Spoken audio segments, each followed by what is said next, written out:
களுத்துறையில் சிறைச்சாலைகள் bus மீது இன்று முற்பகல் நடத்தப்பட்ட துப்பாக்கி பிரயோகத்தில் 7 பேர் உயிரிழந்துள்ளனர். உயிரிழந்தவர்களில் பாதாள உலக கோஷ்டி தலைவரான சமயங் என்று அழைக்கப்படும் அருண உதயந்த உள்ளிட்ட 5 சந்தேக நபர்களும் அடங்குகின்றனர். ஏனைய இருவரும் சிறைச்சாலை உத்தியோகஸ்தர்கள் என்பது குறிப்பிடத்தக்கதாகும். சிறைச்சாலையிலிருந்து 1 கிலோமீட்டருக்கும் குறைவான தூரத்திற்கு பஸ் பயணித்த போது முன்பாக வந்த கேப் வாகனம் ஒன்று வீதியை மறைத்து நிறுத்தப்பட்டது.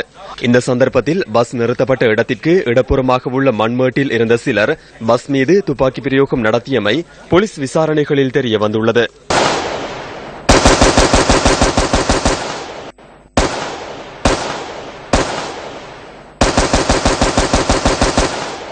நானும் மகளும் வீட்டில் இருந்தபோது பட்டாசு வெடிப்பதை போன்று சத்தம் கேட்டது. யார் பட்டாசு கொளுத்துகின்றார்கள் என பார்த்தபோது சிறைச்சாலைகள் பஸ்கள் 2 அங்கிருந்தன.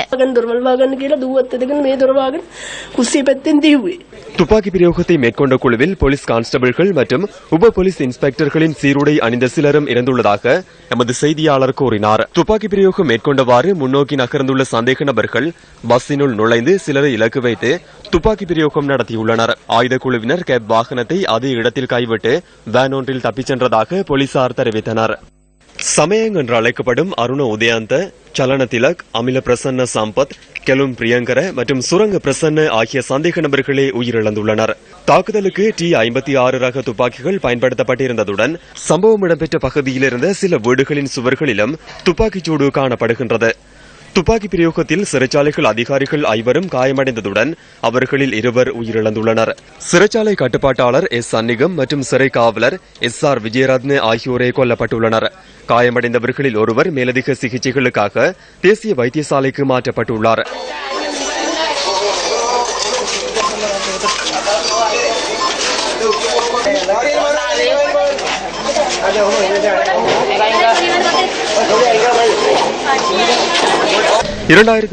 ஆண்டு செப்டம்பர் மாதம் 23ஆம் தேதி கடுவலை நீதவான் நீதிமன்றத்திற்குள் சமயங் என்று அழைக்கப்படுகின்ற அருண உதயசாந்தவை இலக்கு வைத்து துப்பாக்கி பிரயோகம் நடத்தப்பட்ட போதிலும் அதில் அவர் உயிர் தப்பியிருந்தார்.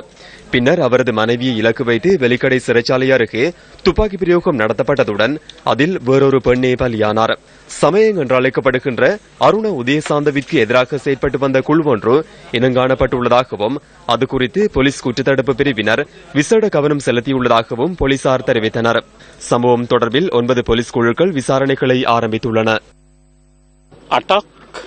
இது திட்டமிட்டு மேற்கொள்ளப்பட்ட குற்றம் என்பது பூர்வாங்க விசாரணை மூலம் தெரிய வந்துள்ளது. 8 அல்லது 10 பேர் வந்துள்ளமை இந்த விசாரணைகளின் மூலம் கண்டறியப்பட்டுள்ளது. இது தவிர பஸ்ஸை நிறுத்துவதற்காக கேப் வாகனம் ஒன்று முன்னால் வந்துள்ளது. அந்த கேப் வாகன உரிமையின் அடிப்படையில் விசாரணைகள் ஆரம்பிக்கப்பட்டுள்ளன. டொல்பின் ரக வேன் ஒன்றையும் கைப்பற்றுவதற்கான விசாரணைகள் தற்போது முன்னெடுக்கப்படுகின்றன. 2 கோஷ்டிகளுக்கு இடையில் நீண்ட காலமாக நிலவி வந்த முரண்பாடுகளின் பிரதிபலனாகவே இந்த சம்பவம் இடம்பெற்றுள்ளமை தெரிய வந்துள்ளது.